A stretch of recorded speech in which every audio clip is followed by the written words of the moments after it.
Hello bikers, প্রতিবার engine oil পরিবর্তন করার পূর্বে অবশ্যই আপনার বাইকের ইঞ্জিনটাকে ফ্লাশ করবেন। তো আজকের আমি আপনাদের পুরো প্রসেসটি দেখিয়ে দিব কিভাবে আপনার বাইকের ইঞ্জিনটাকে ফ্লাশ করবেন। তো সম্পূর্ণ নিয়ম না জেনে কিন্তু আপনারা আপনাদের বাইকের ইঞ্জিন ফ্লাশ করতে যাবেন না, হিতে কিন্তু বিপরীত হয়ে যাবে। তো আজকের আমি এই যে ফ্লামিঙ্গোর যে ইঞ্জিন ফ্লাশ অয়েল রয়েছে এটির মাধ্যমে কিভাবে ফ্লাশ করতে হয় সেটি দেখাবো। তো এটি আমার কাছ থেকে 250 টাকা নিয়েছে। তো টোটাল আমি যেহেতু অনলাইন থেকে অর্ডার করেছি তার জন্য আমার টোটাল খরচ পড়েছে 265 টাকা। তো আপনারা চাইলে আপনার পার্শ্ববর্তী কোনো দোকান থেকে অথবা অনলাইন থেকে আপনারা নিতে পারেন।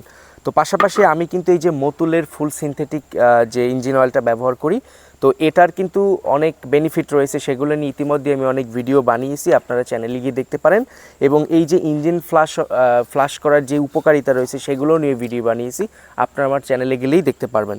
তো বিশেষ করে আপনারা কিভাবে নকল এবং অরিজিনাল যে আপনার ইঞ্জিন অয়েল সেগুলো চিনবেন সেটা নিয়ে ইতিমধ্যে একটা ভিডিও বানিয়েছি, সেটা আপনারা দেখতে পারেন।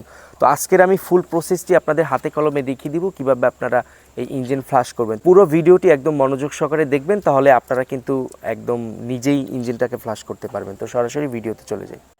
তো বাইকার্স, এই যে ইঞ্জিন ফ্লাশ অয়েলটি এখানে কিন্তু কিভাবে ইঞ্জিনটাকে ফ্লাশ করতে হবে পুরোটা কিন্তু এখানে বলা আছে, দেখেন। তো বাইকার্স, প্রথমে আপনারা বাইকটা স্টার্ট দিয়ে নর্মাল টেম্পারেচারে যাওয়া পর্যন্ত অপেক্ষা করবেন। তো এর জন্য আপনি সর্বোচ্চ 2 মিনিট স্টার্ট করে রেখে দিলেই হবে।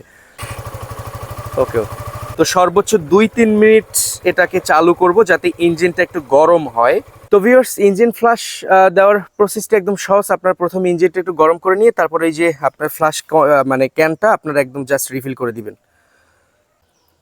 দেখুন এর ভিতরে কিন্তু সব যাচ্ছে। তো এই যে এই পুরোটা রিফিল করে দেওয়া ইতিমধ্যেই সম্পূর্ণ। এখন এখানে দেখতে হবে সিগন্যালটা কত দূর পর্যন্ত গেছে। ওই যে দেখুন একদম ফুল এইখানে যে সিগন্যালটা। তো এখন এটাকে একটু লাগাই দাও, ওইটা লাগাই দাও ওইটা।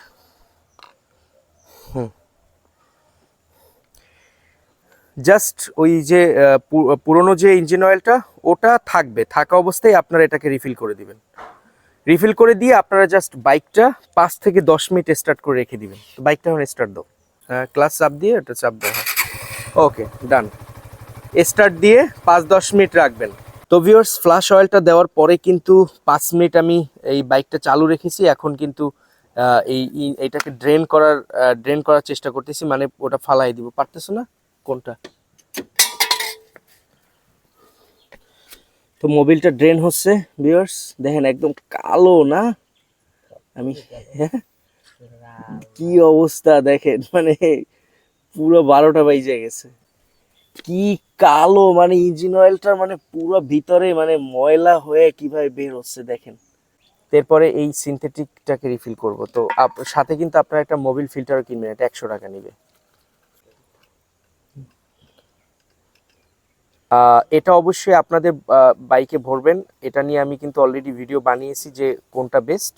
ভরে দাও। ওইখানে একটা মাপ আছে, ওই মাপটার মতো ওইখানে উপরে যেন না উঠে। এই চেইনের ভিতরে একটু দিচ্ছি। হ্যাঁ, ওই যে হ্যাঁ, চেইনটা একটু মোবিল দিয়ে দিচ্ছি।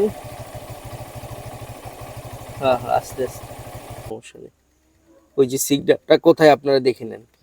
তো এই ছিল আসলে মোবিল চেঞ্জ করার ফুল প্রসেস। আশা করি বুঝতে পারছেন। তো ভিডিওটি এই পর্যন্তই। সবাই ভালো থাকবেন। আল্লাহ হাফেজ।